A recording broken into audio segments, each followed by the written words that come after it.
Nearly every client I've worked with has had some version of this story. And that is, if the people around me would just change, if they'd be less reactive, less critical, less needy, less difficult, my life would be so much easier. And honestly, I totally get it. We have all been there. But the truth is, it is hard enough to change ourselves. So trying to change other people, well, that's nearly impossible. But here is the hopeful part. There is something that you can do that makes a real difference. You can start to see them differently. When we shift how we see someone, when we stop reacting to their behavior and start understanding their nervous system just a little bit better, we actually can help them rewrite the story that might be keeping them stuck. We can hold up a mirror that reflects back something a little bit more accurate, a little bit more compassionate, loving, and more healing. And that kind of mirror can change everything.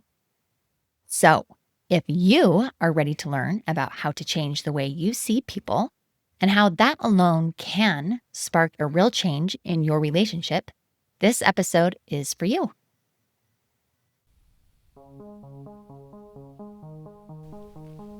Welcome to Burnout Solutions, a podcast designed to help high achievers and healthcare professionals understand stress and how it can lead to burnout. Together, we'll explore how your brain and nervous system naturally work and why they sometimes hold you back, and how to overcome those challenges to fully enjoy the success you've worked so hard to create. I am your host, Mona Tippett, registered nurse, burnout coach, and resiliency educator.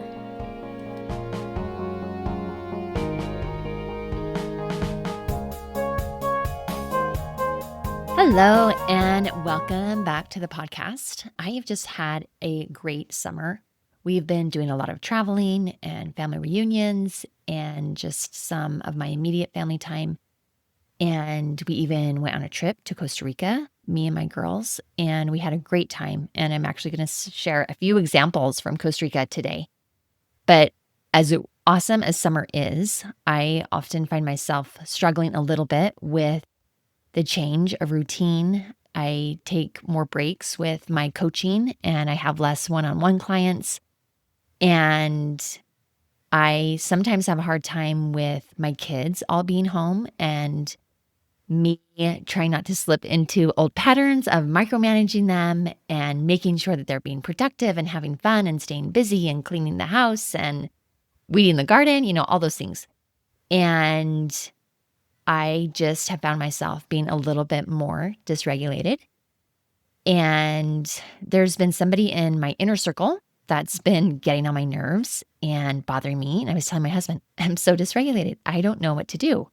And I thought, well, I should go listen to my podcast that I did on being dysregulated and the other one about the inner critical voice.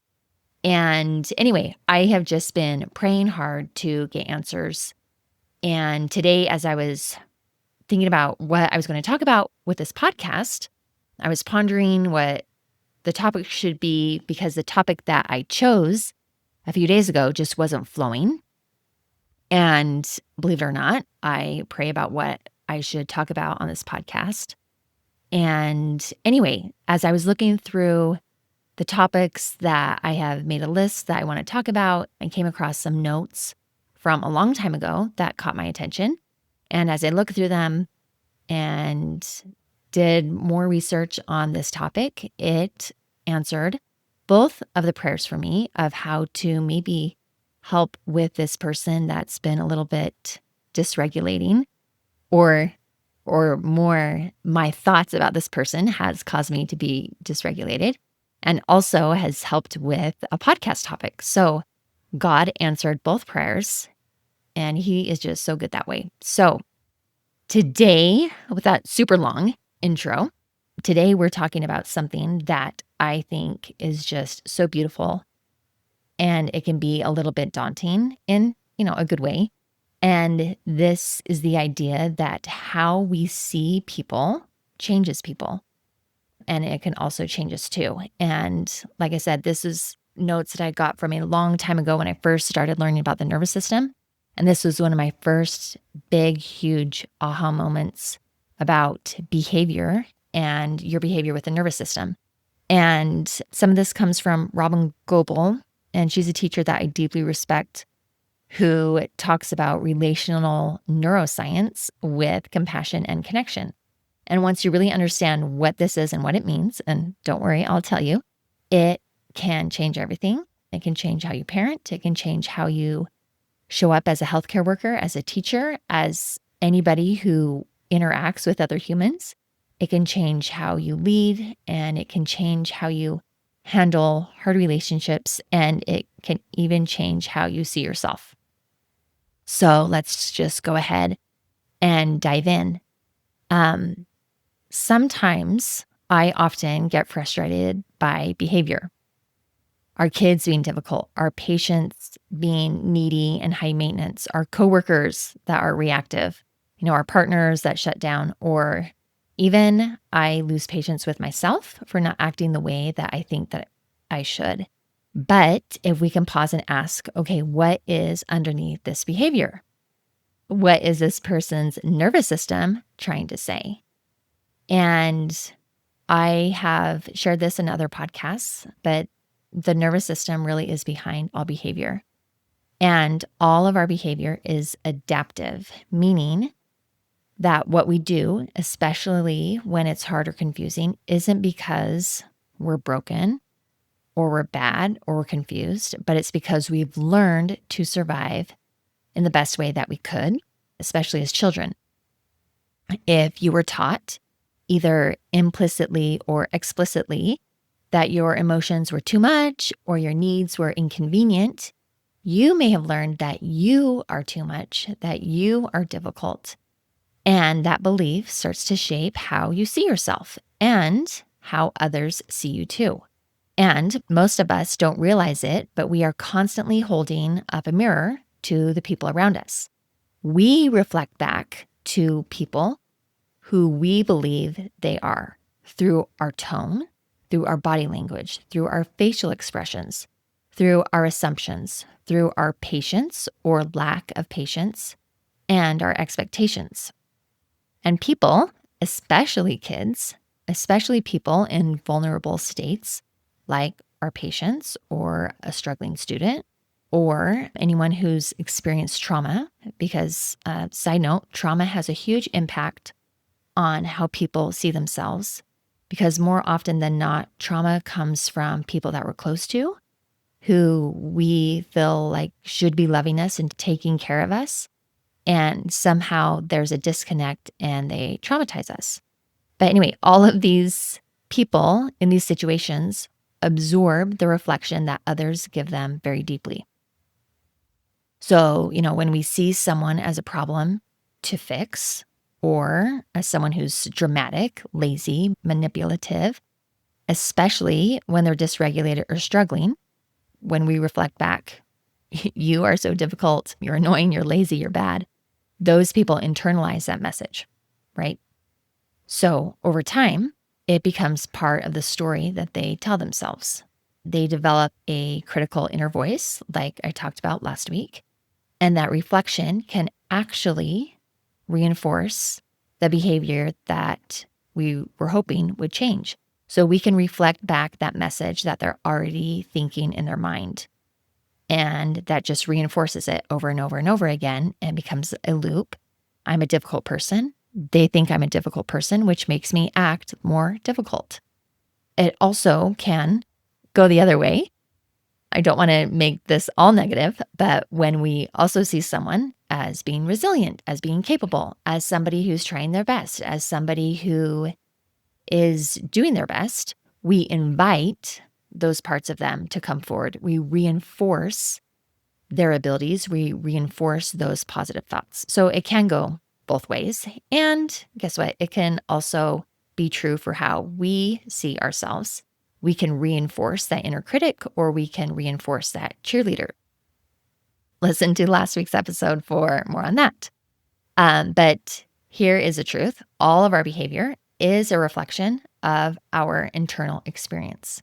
And I just think that is so powerful. What we see on the outside is really the nervous system expressing what it's feeling on the inside. So let's look at this through the lens of relational neuroscience. And I just wanted to go through 4 principles of relational neuroscience that have helped me shift the way that I see others when they're dysregulated and helps me stay more regulated in the process. So the first is connection is a biological imperative. And maybe you're saying, what the heck is a biological imperative? Well, I looked up a definition and I tried to dumb it down a little bit. But a biological imperative refers to the fundamental and innate needs and drives of a living organism, in this case, humans, that is essential for our survival and the continuation of our species. So, this is something that is hardwired into us as humans in our biology. And these are things that are not learned, they are our instincts. So, the short of the long is that it is driven in our biology as an instinct to connect to other humans. We were wired for connection. This is not something that's nice to have. It literally is part of our survival. The nervous system is constantly scanning. Is it safe to connect, or do I need to protect myself? We want to connect with other people. And, we don't always have to be around other people. There's introverts, there's people who prefer being by themselves, and that's totally fine. And sometimes we're alone, but a regulated nervous system remains open. So you're open to connection if somebody were to come by. You're open to even connecting with yourself. You don't have to be with others, but you can still feel safe with other people. So when someone seems, really prickly or avoidant or shut down, it doesn't mean that they don't want connection, but it can often mean that their nervous system doesn't believe that it's safe to connect with other people and that they need to protect themselves from other people. And that's just a really good thing to know, that as humans, we do want to connect with other people, but we first have to feel like it is safe to connect. The second is all behavior is an externalization of our own personal internal experience. And I love this, and I've referred to this quite a bit, but we often have to put on our X-ray goggles, use X-ray vision when we're working with other humans. What you see, if people are shutting down, if they're lashing out, if they're being cold, this is just the outer layer. So we put on our X-ray goggles and we look inside. We don't get stuck on the behavior. We ask ourselves, what might be happening on the inside of this person? Why does this person feel like they need to protect themselves in this moment? Often, I and other people take other people's dysregulation personally, which can cause us to dysregulate in return. This is where nervous system work and attachment healing can meet. So instead of asking, why the heck is this person acting like this? Try asking, what story might their nervous system be telling them right now? Are they scared and trying to protect themselves? Are they overwhelmed yet needing connection? Are they dysregulated and they need help co-regulating right now? This doesn't mean that we tolerate harmful behavior, but it does mean that we stop labeling people as their behavior. We just become curious witnesses. And in that moment, when we can use curiosity, something changes in both of us. This is especially helpful when working with kids or coworkers, patients. If you're a teacher working with students, as a coach and therapist working with our clients. Instead of what's wrong with them, we ask what happened to them or what is happening right now inside of them. And this has just helped me make a huge shift to understand other people and their behavior. That for whatever reason, something right now is turning on their protection mechanism. And even though they want to connect, they are unable to biologically because their fight or flight sympathetic dominance has turned on. And I'm going to come back to this in a little bit. But the third one is that everybody is lovable. Everybody deep down is lovable. We were all born with infinite worth. And I have been taught this since I was a baby in Sunday school, in my home, my whole entire life. And yet I'm still learning to internalize this. So even when someone's behavior is hard to love, even when they're showing us their most dysregulated self, underneath all of that is somebody who is completely and 100% lovable, valuable, and their worth does not change based on their behavior. And this isn't just wishful thinking. It's true because we were all made in the image of something and someone far greater than ourselves. We were all made in the image of God, and He created us, and we have our worth. And I am a woman of faith, and I believe that to my core. And it has helped me, just separate people and their behaviors. And just understanding that our nervous system may be leading with the protective part in that very moment, but the core self is still there. And I believe part of my job as a regulated person is to hold on to that truth. I know that this is often easier said than done, but I know when we can hold on to that truth and see that for them and for ourselves, it helps us just see things differently. And this is true especially when the world has taught them that they're not worthy of love, that they don't deserve love, that they are a bad person, and especially when trauma has told them that they are a difficult human being. You can just say, I know that this behavior is not okay, but I also know that you are still lovable and completely whole, and that part of you will never change. The fourth thing I want to talk about is that no behavior is maladaptive, meaning that all of our behavior makes sense. All of the behavior that humans do is coming from an internal place from your nervous system. And when I first heard this, it blew my mind.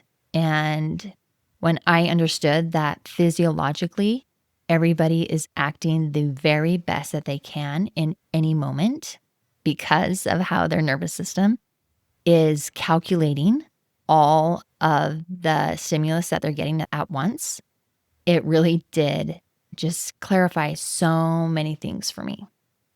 And I just have an example from our Costa Rica trip, actually. We were driving to a plantation, and our guide told us to get our cameras ready because we were coming to a famous place where there were two rivers that came together. One river was dirty and really did look opaque from all of the mineral that was coming down from the runoffs of a volcanic area. And then the other one was a little bit more clear, and you could clearly see the murky water and the clear water as both of the rivers came together. And then gradually, as they formed one river, the water became more clear as it continued on. And this is just like our brain. Your brain is constantly making meaning. It's constantly merging the stream of your past experience with the stream of the present to create the picture of right now. And if those past experiences were painful and unsafe, the nervous system will anticipate more of the same. The brain is very, very good at predicting what will happen next based on what has happened before in similar situations. This is what helps us learn. This is what helps us survive. And sometimes this is actually our brain working perfectly, but keeping us stuck because it believes that whatever happens in the past is absolutely going to happen again in the future. So your brain's working perfectly, but not helping you. That's an idea for a whole other podcast. But this is why two people can be in the exact same moment and have totally different reactions. They can have totally different perceptions of what people are saying. They can have totally different perceptions of what's going to happen next. One person can feel completely calm and the other person can start to get nervous. One feels safe, the other feels threat. Somebody could shrug it off and one could spiral out of control and just have that same moment just impact their entire day. And this, again, is not your logical brain working. It's your subconscious, it's your protective brain, it's your stress brain, and it's about neurobiology. just how our very own personal past painful learning and how it gives us a lens in that moment. Just another example from Costa Rica. So myself and my daughters got there a day earlier than the rest of our family that was going. There were 18 of us in all, and we got there a day early. We didn't really know anything about the city. I have been to Costa Rica before, to San Jose. That's where we were, but it was 20 years ago, and it has drastically changed in 20 years. We took an Uber to Walmart to just get some things, and as we were going, I just asked the driver, "Hey, is this like a safe area?" And he said, "Yeah, during the day, but I probably wouldn't walk around here at night." And I just thought, okay, that's fine. We walked back to our hotel from the Walmart. It was actually very close. And it seemed a little sketchy, but nothing too scary. I mean, I've felt more scared walking through downtown Seattle than I did at that moment. And we were going to leave that day, but it just started pouring rain, and it rained for hours and hours and hours. So we just ordered in dinner and had it delivered. And anyway, throughout the week, our tour guides that came and picked us up at our hotel just had different opinions about the area. But the one thing that they kept coming back to was it was not a safe area to be in. And one day the bus driver dropped us off at the market, which it wasn't that far. I mean, the girls and I had walked there again the day before everybody had come in the daytime, and it didn't seem too dangerous. But our tour guide said, "I would not walk in this area. You are one street away from the red zone." And I looked it up. The red zone, there's prostitution is legal. There's a lot of violence and burglary and theft and homelessness and et cetera, et cetera. So I didn't feel danger or really see anything that seemed dangerous. So was I just really naive and clueless and oblivious to the danger? Or did the people there and the tour guides there, did they have experiences with danger in that area? Or had they heard, is it just a reputation that nobody goes there? Who knows? So this is an example of perceptions that are very different. And maybe if I had gotten mugged or pickpocketed or something, then I would pass on that same story that that part of Costa Rica was really dangerous. But, I didn't. So we're all operating from our own past painful learning, from our own past experiences, and then we interpret it as a fact. So this also happens in life, just moment to moment. We are all making our reality through the lens of our nervous system. The person in front of you, the person next to you, the people observing and experiencing the exact same thing as you are can each be recording a different interpretation. So their behavior and their perception makes sense to them, even if it doesn't make sense to you. There's a saying that there are two sides to every story. Since I've started life coaching, I know that there can be 200 different versions of one story. And that's just because, again, our brain and our nervous system has a lens that we see through that makes that experience in that moment makes sense to us. And a lot of that is based on our past and the clues that our personal nervous system is picking up and making sense of. So let's just move on. When we can understand this concept that the way that we see people changes people, something powerful can happen. We can stop labeling people as being rude, as being dramatic or lazy or mean, and we can just see them as humans who are having a nervous system moment. For me, this shifts everything. It shifts the way that I speak to them. It changes the look on my face. It softens my body cues and they can feel it. I mean, literally, it can change the way that your eyes look at them. It can change the way that your furrowed brow changes to a soft, compassionate face. It can change just the way that your body appears. And when we can stay regulated and reflect back compassion, what that does is we offer their nervous system something that it probably wasn't expecting, and that is connection. There's a saying that says, hurt people hurt people. And that's really true. And when somebody is trying to be hurtful, they expect hurt in return. But when the brain doesn't get that, when the brain doesn't get what it expects, rewiring starts to happen. The nervous system records something safe instead of scary and the need to be in protection, and it can actually start to rewire. And that is the magic of rewiring the brain and the nervous system. You can be the mirror that shows somebody, I see you. I still believe that you're good. I'm still connected, and you can still have boundaries. I think about when I was working as a nurse. I've seen patients who were labeled as non-compliant or difficult.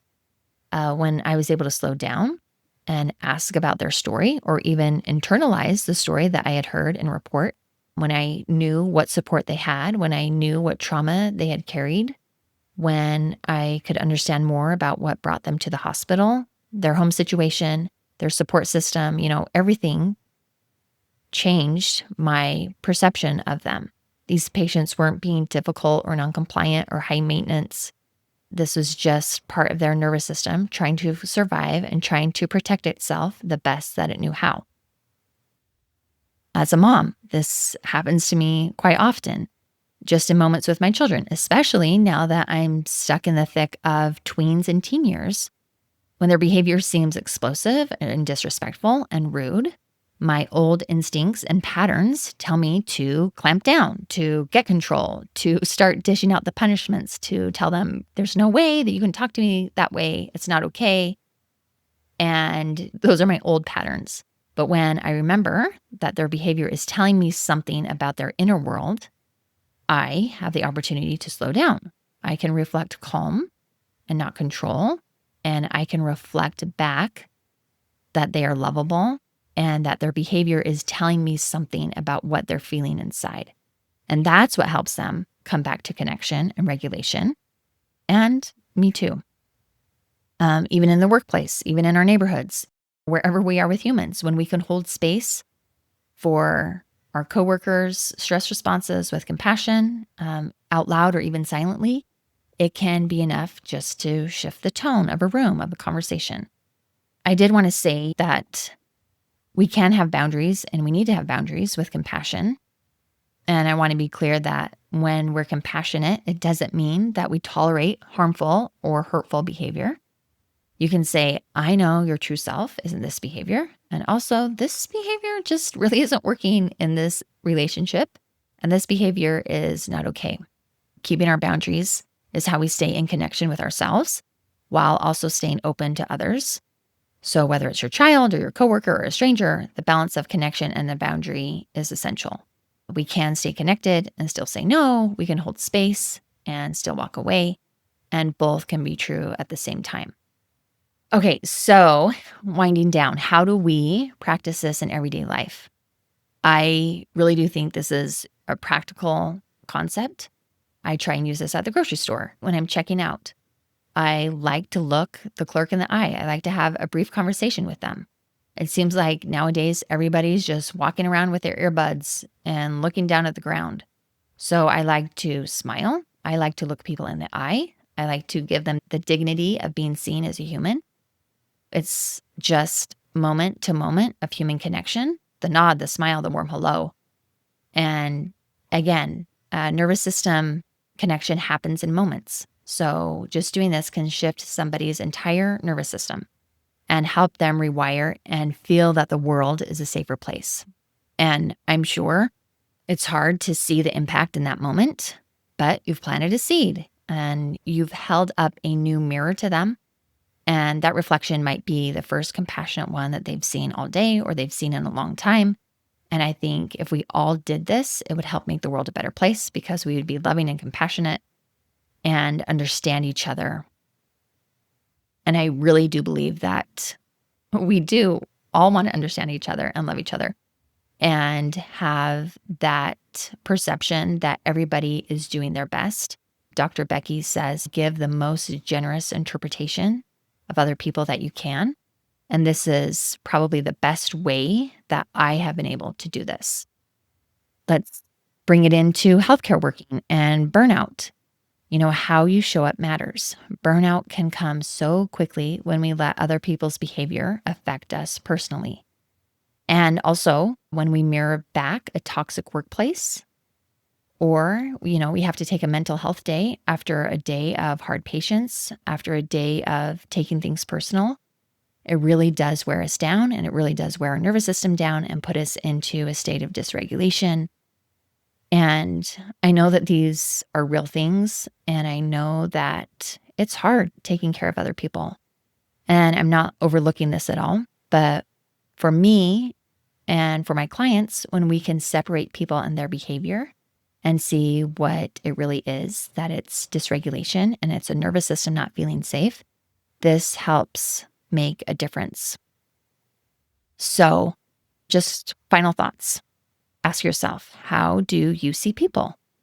Do you see them as their behavior, or do you see them as a beautiful human who is sometimes struggling, sometimes stuck in protection mode? And people can stay in protection mode for years in various degrees. But do we understand that people are always lovable and their true self deserves love and their behavior does not change their worth? I do believe that how we see people changes people, and how we see people changes us. It increases our vibrational energy. It helps us feel better. And that is what the world is looking for, right? We all want to feel good. And this is one way to help ourselves feel better, by filling ourselves with love and compassion and gratitude and understanding and forgiveness for other people. I've said this before in podcasts, but this concept has really helped me change my view of the past, change my experience with other people, even from my childhood. Like, I know that when people are dysregulated, it's because their nervous system doesn't feel safe. What we can do is be kind and compassionate and forgiving of those around us, who we dealt with in our past and in our current situation. Let's just be the person that holds up a better mirror. Hold up a reflection that says, I see that you're trying. I can see that there's a story beneath your behavior. I may not know what it is, but it must be hard. It must be painful. And I can see by your behavior that this moment is difficult. But I also see your capacity to grow. I also trust that your nervous system is doing its very best. And though I may not be able to change that, I can stay regulated and I can help you feel safe in this moment. I just want to be a person who can reflect calm and curiosity and compassion, even when it's hard. And I hope that this podcast has helped you understand that and can give you just the steps to be able to do that yourself.